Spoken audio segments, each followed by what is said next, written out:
Vous savez, les histoires nous font rêver, voyager et même changer.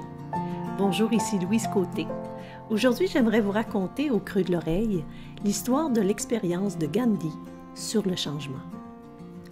Au cours des années 1930, un jeune garçon est devenu obsédé par la consommation de sucre.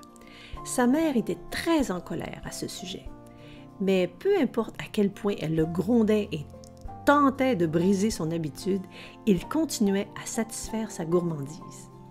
Totalement frustrée, elle décida d'emmener son fils voir son idole, Gandhi. Peut-être se disait-elle que son fils l'écouterait un peu. Elle marchait pendant des heures sous le soleil brûlant pour finalement atteindre l'ashram de Gandhi. Là, elle partagea avec Gandhi sa situation. « Bapu, mon fils mange trop de sucre. C'est pas bon pour sa santé. S'il vous plaît, conseillez-lui de cesser d'en manger. » Gandhi écouta soigneusement la patiente, réfléchit un moment et répondit. « S'il vous plaît, revenez dans 2 semaines. J'en parlerai à votre fils. » La femme avait l'air perplexe et se demandait pourquoi il n'avait pas demandé à l'enfant d'arrêter de manger du sucre tout de suite. Elle prit le garçon par la main et rentra chez elle. 2 semaines plus tard, ils revisitèrent Gandhi. Gandhi regarda le garçon et lui dit « Mon garçon, vous devriez arrêter de manger du sucre.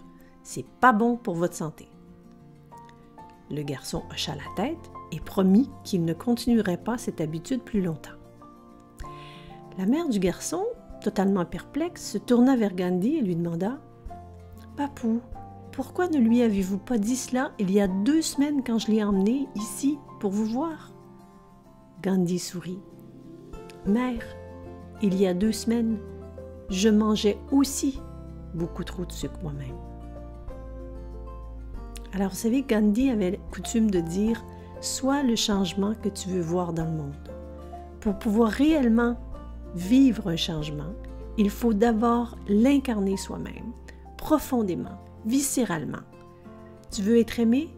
M'aimes-tu? Tu aimerais recevoir? Mais donnes-tu? Je vous invite à réfléchir à ça dans les prochains jours. Et je vous dis à très vite pour d'autres histoires qui éveillent. Et en attendant, vous pouvez me retrouver sur louisecôté.com.